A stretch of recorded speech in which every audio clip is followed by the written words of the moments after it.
परोपकाररे ଯେଉଁ दिव्य आनंद मिले ताहा अन्य केउथिरे प्राप्त हुए नाही। प्रत्युपकारर आशा न रखी अन्यर उपकाररे ଯେଉଁମାନେ ନିଜକୁ ଉତ୍ସର୍ଗ କରିଥାନ୍ତି ସେମାନେ ଯଥାର୍ଥରେ ଧନ୍ୟ ଆଉ ମହାନ।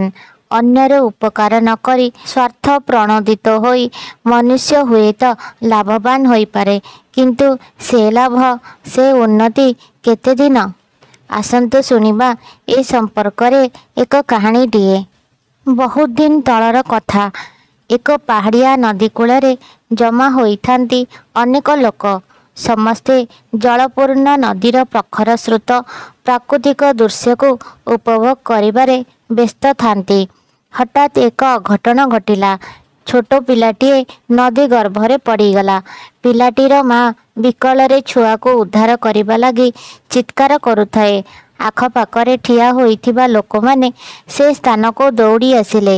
ମାର ବିକଳ କ୍ରନ୍ଦନ ଶୁଣି ମଧ୍ୟ କେହି ହେଲେ ବାଳକଟିକୁ ଉଦ୍ଧାର କରିବା ନିମନ୍ତେ ଚେଷ୍ଟା କରୁନଥାନ୍ତି। ପ୍ରତ୍ୟେକଙ୍କର ଜୀବନ ପ୍ରତି ଭୟ, ନିଜ ଜୀବନ ପ୍ରତି ମୋହ ବାଳକଟିର ଜୀବନ ବଞ୍ଚାଇବା ନିମନ୍ତେ ସେମାନଙ୍କୁ ନିବୃତ୍ତ କରୁଥାଏ।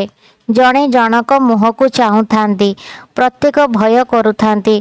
ବାଳକକୁ ଉଦ୍ଧାର କରିବାକୁ ଗଲେ ହୁଏତ ସେମାନେ ଜୀବିତ ଫେରିବେ ନାହିଁ, ନଦୀର ପ୍ରଖର ସ୍ରୋତରେ କେଉଁଆଡ଼େ ଭାସିଯିବେ। ପିଲାଟିର ମା କାନ୍ଦି କାନ୍ଦି ମୂର୍ଚ୍ଛା ହୋଇଗଲା। ହଠାତ୍ ଦେଖାଗଲା କିଶୋରଟିଏ ଦୌଡ଼ି ଦୌଡ଼ି ସେ ସ୍ଥାନକୁ ଆସୁଛି। ଜମା ହୋଇ ଚିତ୍କାର କରୁଥିବା ଲୋକମାନଙ୍କୁ ଘଟଣା କ'ଣ ବୁଝିବା ପରେ କିଶୋରଟି ତତ୍କ୍ଷଣାତ୍ ତାର କୋଟ୍ଟିକୁ ଓହ୍ଲାଇ ଦେଇ ନଦୀକୁ ଡେଇଁ ପଡ଼ିଲା। ସମସ୍ତେ ବାଳକଟିର ଏଭଳି ସାହସ ଦେଖି ଆଶ୍ଚର୍ଯ୍ୟ ହୋଇଗଲେ। କେତେଥର ବାଳକଟି ସ୍ରୋତର ଧକ୍କାରେ କୂଳରେ ଥିବା ପଥର ଚଟାଣ ଦେହରେ ପିଟି ହେବାରୁ ରକ୍ଷା ପାଉଥାଏ। ସେହି ବିକ୍ଷୁବ୍ଧ ନଦୀ ମଧ୍ୟରୁ ବୁଡ଼ି ଯାଉଥିବା ବାଳକଟିକୁ ଉଦ୍ଧାର କରି ପିଠିରେ ପକାଇ କୂଳକୁ ଆସିଲା। ବାଳକଟି ସେତେବେଳେ ମୂର୍ଚ୍ଛିତ ହୋଇଯାଇଥାଏ।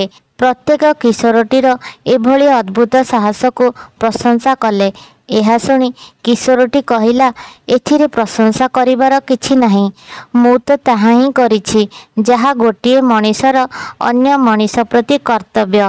ଏଇ କିଶୋରଟିଏ କିଏ ଥିଲେ? ସେ ଥିଲେ ଜର୍ଜ ୱାସିଂଟନ। ତାଙ୍କର ବାଲ୍ୟକାଳରେ ମଧ୍ୟ ଏକ ଅବିସ୍ମରଣୀୟ ଘଟଣା ଘଟିଥିଲା। ସେହି ସମୟରେ ସେ ଏକ ଟାଙ୍ଗିଆ ନେଇ ବଗିଚାକୁ ଆସିଲେ। ଏହାର ଧାର ପରୀକ୍ଷା କରିବା ଭିତରେ ସେ ବଗିଚାର ଗଛଗୁଡ଼ିକୁ କାଟି ପକାଇଲେ। ପିତା ଅତି ଯତ୍ନ ସହକାରେ ଫଳ ବୃକ୍ଷ ଲଗାଇଥିଲେ, ତାକୁ ମଧ୍ୟ ଜର୍ଜ ବାଦ୍ ଦେଇନଥିଲେ। ପିତା ବଗିଚାକୁ ଯିବା ସମୟରେ ଗଛଗୁଡ଼ିକ କଟାଯାଇଥିବାର ଦେଖି ବିଚଳିତ ହୋଇପଡ଼ିଲେ। ଦୁଃଖରେ ଭାଙ୍ଗି ପଡ଼ିଥିବା ପିତା ବଗିଚାରେ ମାଳିକୁ ଏ ସମ୍ପର୍କରେ ପଚରା ଉଚରା କଲେ, କିନ୍ତୁ କେହି ଗଛଗୁଡ଼ିକୁ କାଟିଥିବାର ସ୍ୱୀକାର କଲେ ନାହିଁ। ଘରକୁ ଆସି ପୁଅ ଜର୍ଜକୁ ଏ ସମ୍ପର୍କରେ ପଚାରିଲେ। ଜର୍ଜ କିନ୍ତୁ ତିଳେ ମାତ୍ର ସଂକୋଚ ନ କରି କହିଲେ, ପିତା, ମୁଁ ହିଁ ଟାଙ୍ଗିଆର ଧାର ପରୀକ୍ଷା ନିମିତ୍ତ ଗଛ କାଟିବାରେ ସକ୍ଷମ କି ନୁହେଁ ଖେଳରେ ଖେଳରେ ଏଭଳି କାମ କରିଛି। ପୁଅର ଏଭଳି ସତ୍ୟବାଦିତାକୁ ପିତା ପ୍ରଶଂସା ନ କରି ରହିପାରିଲେ ନାହିଁ।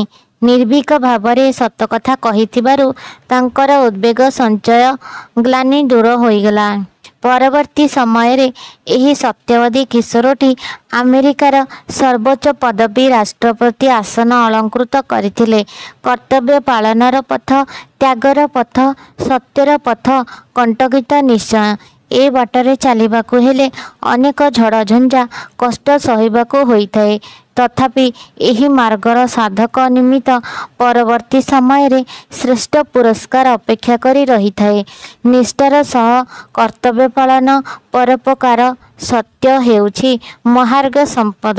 କାହାଣୀଟି ଯଦି ଭଲ ଲାଗୁଥାଏ ତେବେ ଭିଡ଼ିଓଟିକୁ ଲାଇକ୍, ସେୟାର, କମେଣ୍ଟ ଏବଂ ସବସ୍କ୍ରାଇବ୍ କରିବାକୁ ଭୁଲନ୍ତୁ ନାହିଁ।